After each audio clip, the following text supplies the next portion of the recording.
Hello, everyone. Welcome to Christopher's Entertainment Blog. I am your host, Chris. This video, I am going to be doing my review for Legends of Tomorrow. This is Season 1, Episode 5, entitled Failsafe.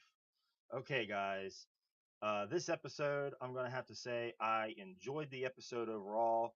Thought it was a pretty good episode. I actually liked it more than last week's.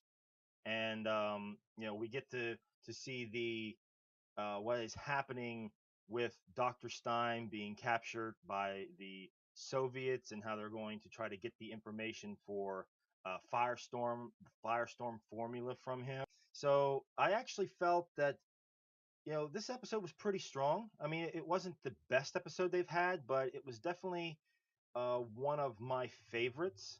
What they did, I think the strongest characters again were, I mean, just like last week, we had the strong characters who were Captain Cold was a strong character. Sarah was a really strong character this episode. I actually think Ray Palmer was actually quite strong this episode as well, and it really showed when Rip Hunter gave that ultimatum ultimately to Sarah to kill Stein. It actually shows that Rip Hunter is someone that possibly cannot be trusted in some of his motives. I mean, I don't know if he's a totally straight good guy. I don't know. I mean, he's showing a projection of the possible future, but I mean, how do we know that that type of future is actually really happening? I mean, he's showing Sarah this is what's going to happen to Star City in 2016 if you don't kill Stein, and it's just like, well, can't we just go in there and rescue him? I mean, he's not like he's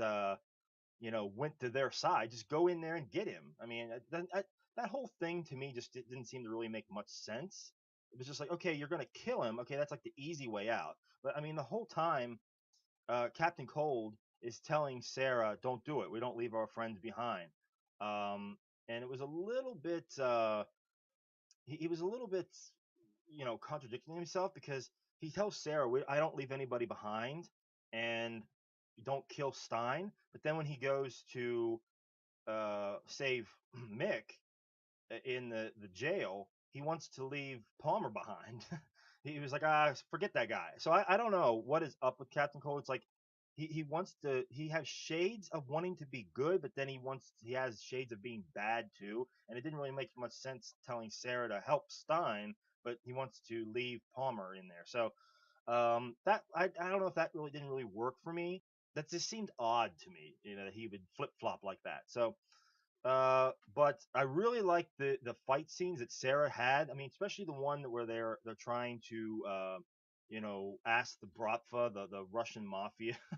I thought it was a little ridiculous though that they meet with that guy though in the bathhouse. It's kind of ridiculous, but I did like the fight scene that Sarah had. It was pretty badass. The fight scene she had in the gulag where she's fighting the dudes and she throws the ninja stars at those guys, I thought was pretty cool.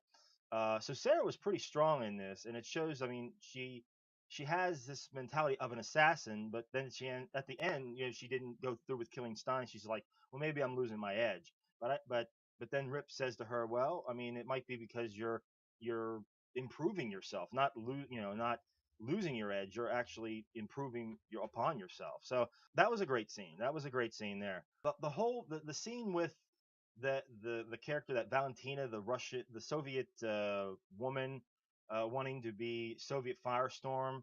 I thought she was a little bit too much of a mustache twirling villain, just a little annoying where she's saying about give me the formula, and then Stein says no, and then she says give me the formula. It is a back and forth thing that get a little bit tired eventually, and then she becomes the Soviet Firestorm. That whole explosion thing at the end though was pretty badass, where she like blew up like a nuclear bomb. That was pretty awesome. The CG in this was actually quite good. Vandal Savage coming in and out, I thought was kind of cool too.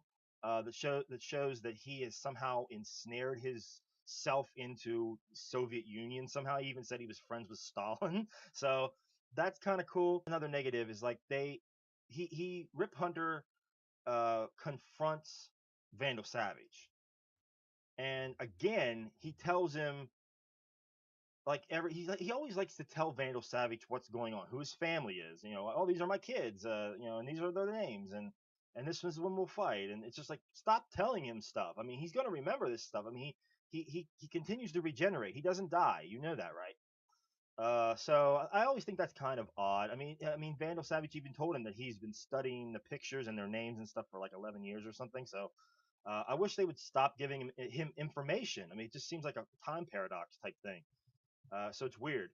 But I did like the fact that they blew him up at the end. He just blows him up. So it's like every time they're going to meet him, they're going to end up killing him, which is kind of cool. And he's just going to keep coming back and probably be more pissed each and every time. So that's kind of fun. I like the camaraderie with Stein and Jackson. Jefferson was actually quite strong in this episode. So I liked him in this episode. I think he's getting better and better all the time, and it really shows that those two work together quite well. Stein and Jackson, they work well together, and I think he was quite strong. Captain Cold was also very strong in this episode. Mick Rory was also he was fairly strong too, even though he was like leaving Palmer out there to high and dry, getting beat up and everything. He didn't really want to get himself involved in that because he's got like a prisoner mentality, criminal. He didn't really want to put himself out there. But I thought Palmer was fairly strong too in this episode, really taking one for the team, trying to be a team player, and really showing Roy that, hey, I mean, I'm a team player. We're a team. We have to work together. And I think he showed him that in the end, where he took the hit for him in the end with that hammer. I was like, wow, he's really taking one for the team. He got beat up quite a bit in this episode. I mean, he took some brutal punches. But at the end, I think he got through to Mick Royer a little bit. So that's kind of cool. I mean, it shows every episode they're becoming more and more of a team, even though we got two criminals and an assassin and everything. So, eventually I think we'll become a great team eventually. Final scene, where they crack the whole but before that, the Cronus thing. Okay, I thought, he's always popping up out of nowhere. That type of character is like a secondary villain, and I'm like, what is he even around for? It doesn't make much sense. So I'm not a real big fan of the Cronus guy. I mean, he's just like a bounty hunter that just keeps popping up. Not much there. But the whole ending scene, that's where this episode shines, because this is like a setup now into the next episode, and we've crash landed in 2046 Star City, and who do we see in a silhouette that looks like the Arrow? Um, but it turns out it's not him.